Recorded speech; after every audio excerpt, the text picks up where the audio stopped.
Okay, I just have to say, and if you think I'm sounding racist, if you think I'm sounding racist, really don't give a damn.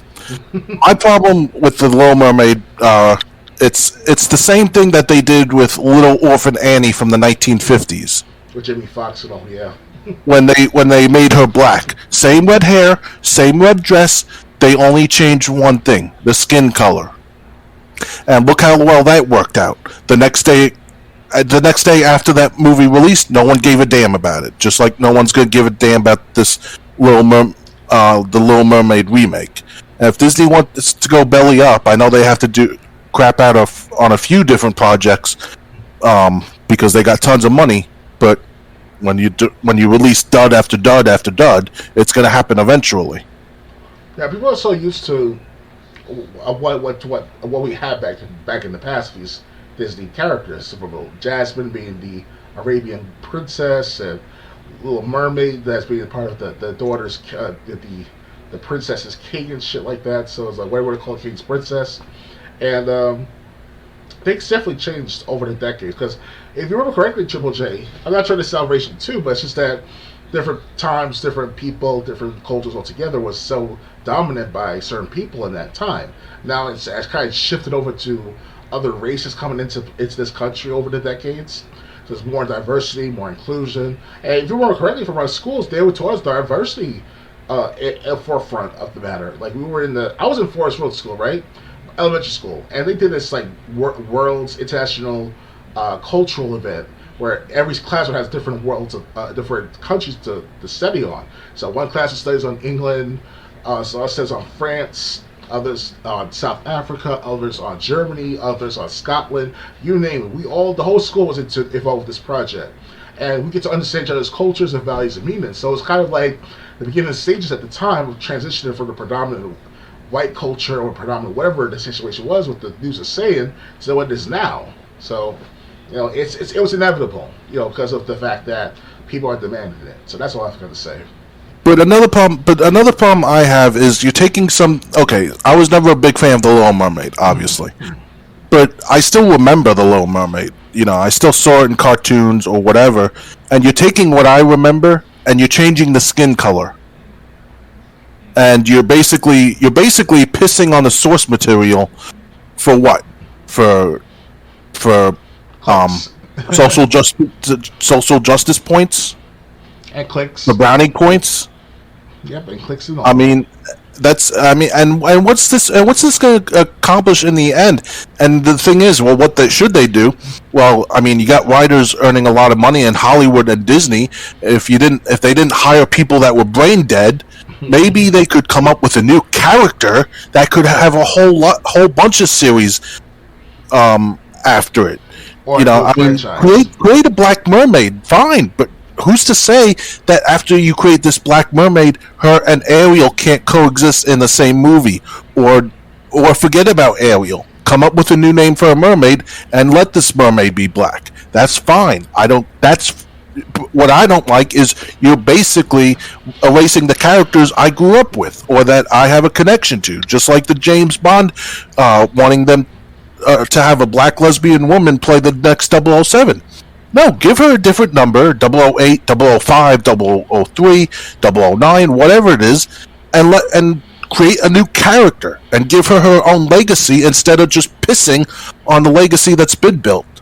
Yeah, especially over the past 50 years of James Bond.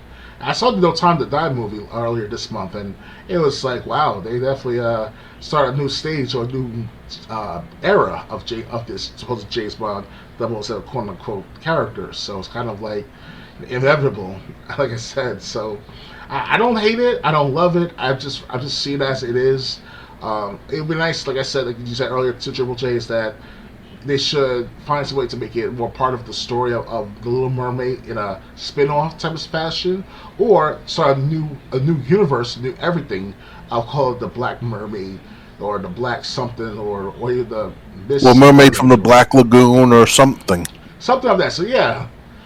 Yeah, that's exactly what I'm saying. Create a brand new character, give her own story, and then down the road you could even have these two, her and Ariel, appear in the same thing. But no, we gotta for racial equity, we gotta just change the skin color of anyone who's ever been white and famous. It was planned accordingly. Whoever the cultural Marxists are, that's what J.R. Griffin calls these people, cultural Marxists, and they planned it for decades to make this happen. And whatever he said, J.R. Griffin said back in the 1960s, is happening right now.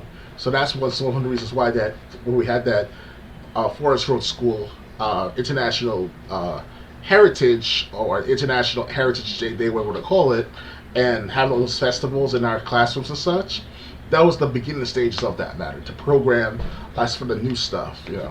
We're the newer generation, somewhat newer, but you understand what I mean, Triple J, right? I'm sure you did something like that before in Forest Road or wherever college you went to. Well, I went to Howell Road and then Wheeler Elementary. I don't really remember a project like that. Mm-hmm. So it might have happened. I don't remember. If we did, I don't remember it. But the point that I'm making is because a lot of actors and Hollywood elites tried to stand up for the Little Mermaid. All I'm saying is, if you want to make it black, fine, make it black. But why don't you make a new character while you're at it? Mm-hmm. You want a new 00 agent that's a black lesbian? Fine.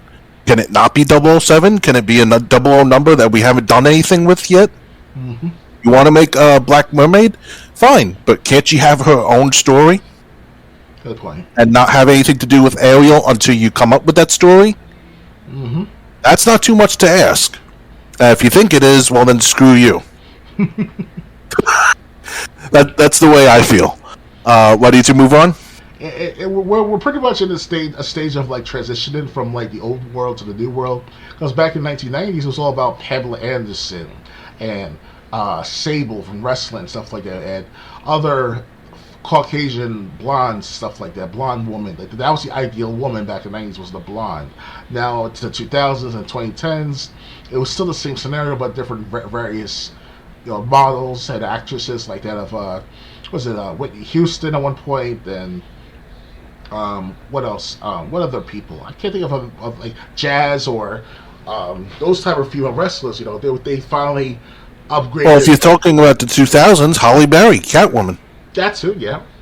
But it was a transition, like I said. We're still going through that transition, and eventually it's going to be a different world over time. So, because most of the younger generations, they don't into all that racial discrimination or racial equality and stuff like that. And most of them are not. Hopefully, they are. That's great. It is what it is. So. I'm just saying I'm just saying what's so hard about creating a new character and a new story arc for said new character? Milking the cash. I mean, if Hollywood can't do it, hire me. That would be a good idea. I'll put money on that. I'll look for $50 to see your version of Mermaid. I'd even work on that if I had to, and I'd still make it child appropriate, but I'd come up with a new story. And then, like I said, you could bring the two mermaids together in in a sequel. The two Little Mermaids or whatever. Yeah, and then you'd have both represented. Yeah, I want to see a Sable 1990 Sable mermaid. What? Remember Sable from wrestling? The Sable from the 1990s of wrestling. Yeah. Yeah, I want her to be the mermaid for what you want. Oh God. Well, Ariel had red hair, so that wouldn't even make sense. I mean, I would still, but then again, it was something interesting going on back then. That's all I have to say. It was different times, and now the time has finally arrived. Yeah, so now we're going through this bad era because I have to say, a lot of what comes out of Hollywood now, regardless what company is either remakes or sequels. Oh yeah. And those remakes don't live up to the original of whatever they're trying to remake. Oh yeah. So I mean, again, but like I said, there's nothing wrong coming up with a new character, and if you came up with a new character, I'd have no problem with it. Oh yeah.